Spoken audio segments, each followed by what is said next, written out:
नमस्कार दोस्तों, क्या आप जानते हैं कि भगवान शिव ने काल भैरव का रूप क्यों धारण किया?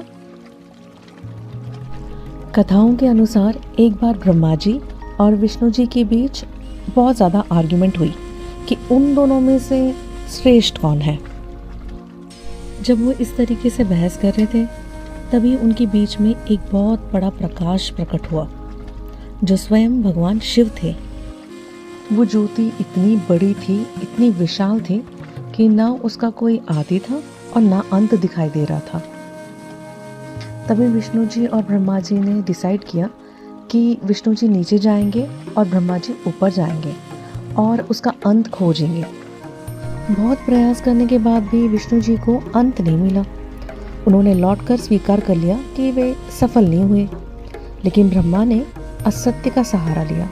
उन्होंने कहा कि वे उस ज्योति के शीर्ष तक पहुंच गए हैं। जब भगवान शिव जी ने ये सुना तो उनको बहुत गुस्सा आया। उनके क्रोध से एक भयंकर, तेजस्वी और प्रचंड रूप प्रकट हुआ। यही थे काल भैरव। कैसे दिख रहे थे हमारे काल भैरव? उनकी आंखों में अग्नि थी, हाथों में त्रिशूल और खड़ग, गले में मुंडमाला, और उनका रूप देखकर देवता भी भयभीत हो गए। उस समय ब्रह्मा जी के 5 मुख थे। उनमें से एक मुख निरंतर अहंकार और असत्य का प्रतीक बन चुका था। भगवान शिव के आदेश पर काल भैरव ने अपने नख के स्पर्श मात्र से ब्रह्मा का 5वां सिर अलग कर दिया। इस घटना से ब्रह्मा का अहंकार समाप्त हुआ, लेकिन ब्रह्मा का सिर कटने के कारण काल भैरव पर ब्रह्म हत्या का दोष लगा। उस दोष से मुक्ति पाने के लिए काल भैरव पूरे ब्रह्मांड में विष्टान करने लगे। ब्रह्मा का कटा हुआ सिर उनके हाथ से अलग नहीं हो रहा था।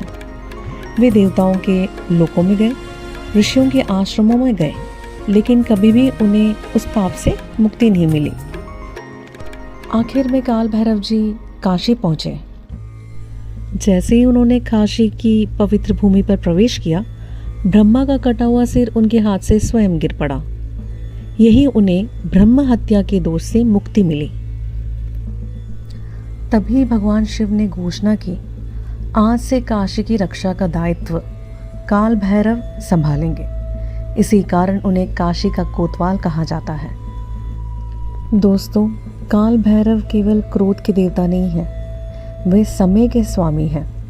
काल का अर्थ है समय और मृत्यु। तो इस कथा से हमें क्या सीख मिलती है दोस्तों?